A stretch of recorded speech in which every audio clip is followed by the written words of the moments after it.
ఏకమై గతంలో జేఏసీలుగా ఏర్పాటు చేసుకున్నటువంటి రెండు సంఘాలుగా ఏర్పడ్డాం. ఇప్పుడు ఎస్సీ వర్గీకరణకు వ్యతిరేకంగా ఈ రెండు సంఘాలు జేఏసీలు కూడా రద్దు చేస్తూ ఒకే సంఘంగా ఎస్సీ వర్గీకరణ వ్యతిరేక పోరాట సంఘం బ్యానర్ మీద ఈరోజు మానవ తెలంగాణ రాష్ట్ర వ్యాప్తంగా దీనిలో భాగంగా 5వ తారీఖు నాడు రెండు రాష్ట్రాలలో కలెక్టరేట్ ఉంటాయని కార్యక్రమాన్ని ఈ జేఏసీ వర్గీకరణ చేసి తీసుకుందని చెప్తా ఉన్నాం.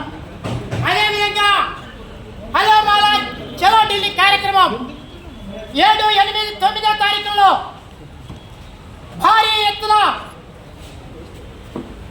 జంతర్ మంతర్ దగ్గర నిరసన ప్రదర్శన భారీ బహిరంగ సభ ఏర్పాటు చేయడం కోసం ఈ యొక్క ఎస్సీ వర్గీకరణ వ్యతిరేక పోరాట సమితి నిర్ణయం తీసుకుందని చెప్తా ఉన్నాం.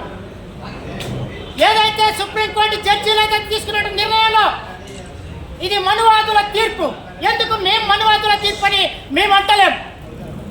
7 జడ్జీలలో ఒక జడ్జి గారు 341 ఏదైతే క్లాజ్ ఉందో అమెండ్మెంట్ చేయకుండా దీన్ని సవరణ చేయడానికి వీల్లేదు కాబట్టి నేను వ్యతిరేకిస్తున్నాను, దీన్ని నేను ఒప్పుకోవట్లేదని చెప్పి జాలా ఎం త్రివేది గారు స్పష్టంగా చెప్పి తప్పుకున్నారు. ఇదే మనువాదుల తీర్పు నరేంద్ర మోడీ గారికి చెప్పించినటువంటి తీర్పు.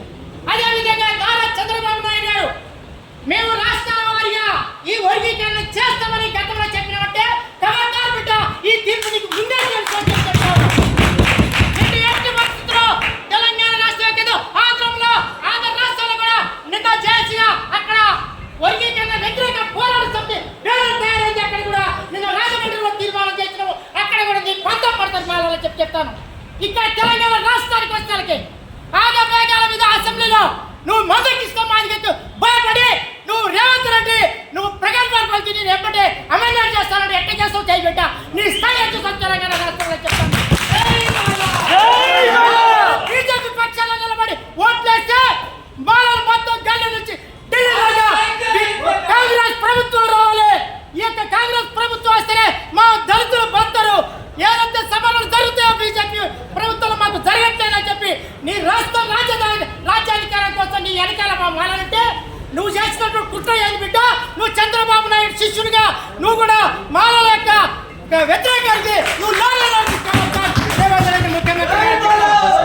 బీసీలకు జనగణన చేస్తాని నువ్వు ఏదైతే ఎన్నికల మేనిఫెస్టో పెట్టావో బీసీ జనగణన చేయకుండా ఎన్నికలకి గ్రామ పంచాయతీ ఎన్నికలకు పోతా ఉన్నావు.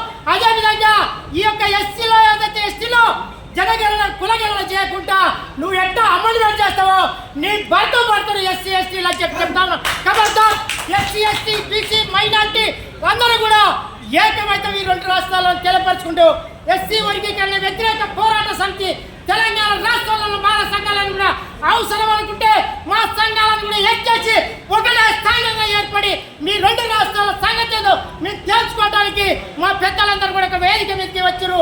ఇదే విధంగా మేమందరం కూడా కార్యాచరణ భవిష్యత్ కార్యాచరణ మరొక ప్రెస్ మీట్ లో తెలియపరచాలని ముగిస్తున్నాను. జై జై.